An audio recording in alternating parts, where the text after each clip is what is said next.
Welcome, Senator. How are you? I haven't seen you in a number of years. I continue to admire outfits. Now, thank you. Earlier, before, when the former Prime Minister went to Tanzania instead of coming to the rally in Kakamega, you issued a statement indicating or implying that the former Prime Minister had been misguided or misled. I think the circumstances leading to the Kakamega presidential bid all demonstrated that there was a litany of allies to the Prime Minister, including the governor of Kakamega, Governor Paranga, who created extremely unwarranted tension around the whole event. It was supposed to be a very innocent presidential bid, just like Kalonzo Musyoka made a declaration in January of this year. And therefore, parties also retain certain distinct and independent identities from the coalition. We all then merge into a coalition through an instrument at the Register of Political Parties. And I am the Secretary General of a party, Wiper Democratic Movement, it does not mean the fact that we're in the court coalition we cannot have respective activities of the party. So for people to try and hive off, balkanize certain areas of this country on account that they are strongholds of a certain coalition or a certain party is anti-democratic. So I think what happens is, my assessment was that we opened a lot of room for speculation. All the Prime Minister needed to do was to demonstrate presence in that rally. I'm very happy that subsequent after that, in fact, we had a briefing from the party leader of the Wiper Democratic Movement yesterday, telling us the circumstances of the discussions they had a day earlier with the Prime Minister, former Prime Minister, and thereby they were able to put some of the matters to rest. But the explanation given by Honorable Raila Odinga, is it credible? I think it is. If the three principals sat and in their wisdom felt that there was sufficient basis to move forward, because when one of the reasons we hosted, I called for the neck yesterday of the Wiper Democratic Movement was because of the many issues, not only with respect to Kakamega, but a host of the other issues surrounding the coalition and the national space, including the ICC issues. So we needed to have a firm position as a party moving forward, and as a coalition for that matter.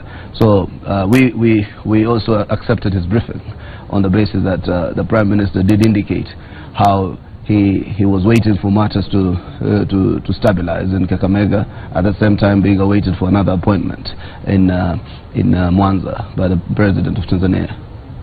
So his schedule was to go to Kakamega, and after that he go to Tanzania? Yeah, he had a chopper for that effect, for that matter. So he was actually in Kisumu. In fact, as I was leaving for Nairobi, I was informed that the Prime Minister was already in Kisumu, but we flew directly to Kakamega to attend the rally. So, in your view, the matter is sorted out? For now, but the matter is sorted out. I think for the Prime Minister to take responsibility, to regret the circumstances, a man of his stature and caliber, we need to take that seriously and take that into account. But what we have issues with moving forward are the pockets of utterances by people who think we will remain forever silent and in fear. Because I think we are in a coalition, and there is need for respect.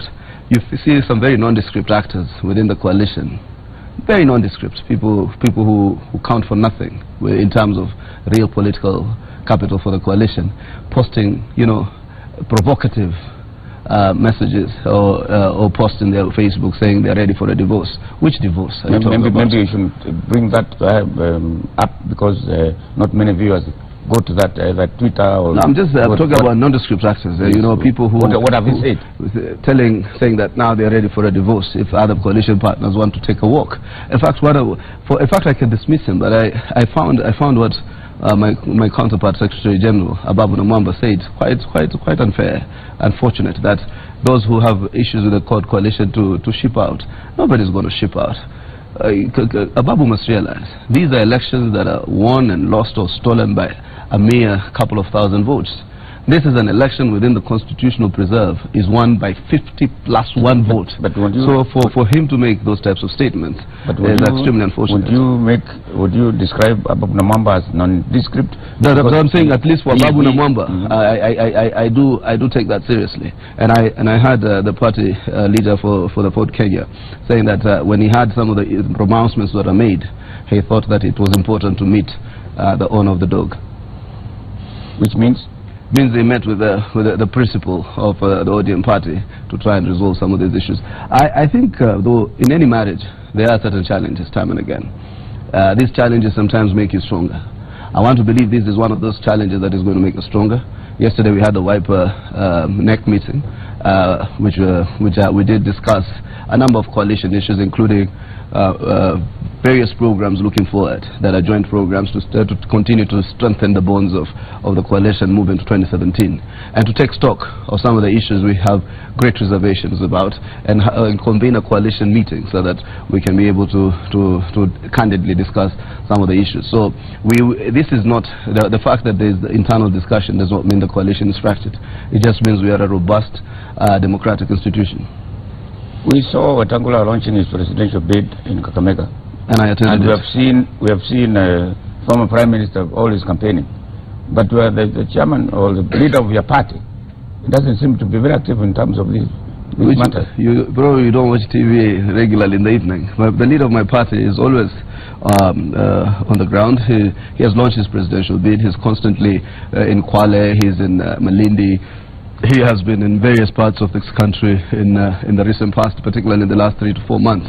And I think the party is solid. And us as party memberships also are undertaking various activities so that we can strengthen and solidify the party. And there's nothing wrong. Every party needs to solidify itself so that it makes its base much stronger, so that it can be able not only to negotiate within the coalition arrangements, but also to add more credence and capacity to the coalition. Have the coalition partners decided about how to pick one of them? I hope they will decide soon, because I think it is important to settle this matter headed to next year. Some of us believe that it must be decided by latest December, January of next year, so that we can be able to then market candidates. We don't want not next year, either December of this year or January of next year, so that we can have ample time, 5 to 6, 7 months to market the presidential candidate, to build acceptability and consensus. Because you might announce a candidate very close to the elections, and you find almost a fracture. So the earlier it is done, the better for us, and that's what some of us believe must happen. And we must also trash out issues. Where there is a coalition event, it must be a coalition event. We must respect every party's right to hold independent events. We must respect Ford Kenya's right to hold an independent event in any part of this country. If Wetangula wanted to launch his presidential bid in Machakos County, so be it. If somebody else wants to launch his presidential bid anywhere else, this country is not balkanized. This country is a country that everybody has democratic space to operate in that space. Wasn't the problem in Kakamega the presence of Halwale, who is going to run for governor in Kakamega, in Fort Kenya, and Oparanya being... There's nothing wrong in that. You see, if Halwale has decided to partner with Wetangula and become governor of Kakamega, it is within his democratic preserve. If Oparanya decides to remain in ODM and decides to still retain to bid for his governorship, that's part of the democratic exercise of competition. Well, I see this lethargic attitude towards democratic competition, particularly with governors. You hear governors in the Nyanza region saying they want direct nomination. Yes. You hear governors trying to balkanize this country to be the gatekeepers of who can hold what rally and who cannot come at what point. So if you allow this to happen in Kakamega, it will happen in Mombasa, because I'm also running against Joho. So it is healthy within the democratic space that we have, because this is the way counties will energize themselves. This is the way counties, the party also will energize itself by ensuring that we whip up our support bases in terms of participation in the electoral process, and in addition to that, they will contribute to the presidential basket. We have heard claims, whether true or not, that there was an agreement between Kalonzo Musyoka and Raila Odinga that once he runs in 2013, the next time it was won't be Karon's Musyoka. It was that kind of agreement. It's not claims. There is a written agreement that Raila was going to be a one-term president, but that is assuming he was a president, a one-term president. That if he was to be the Mandela, that he was to lead a transition and exit out of the political scene between 2013 and 2017. So that did not happen. So you look at whether the circumstances that inform the coalition arrangement still do exist, because in the broader arrangement, Ford Kenya was also to become leader of both houses of parliament. But because we did not necessarily get power in the stricter sense of the word, so Ford Kenya became leader of one of the houses of parliament, and the other house of parliament went to Wiper because of the broad coalition arrangements that we have. You say you are going to run against Joho to be governor of Mombasa. Absolutely. Like many senators want to be governor. Why is that phenomenon taking place? It's not a phenomenon. You see, what happens is... It looks like you made a mistake in the first place. There was no mistake. To be a senator. Most of the senators... Most of the senators elected at this current arrangement represent some of the most illustrious civil servants or public servants or politicians. If you go to any county, you will find that the senator, in terms of credibility, in terms of participation in democratization, stands a pace much higher than the governor.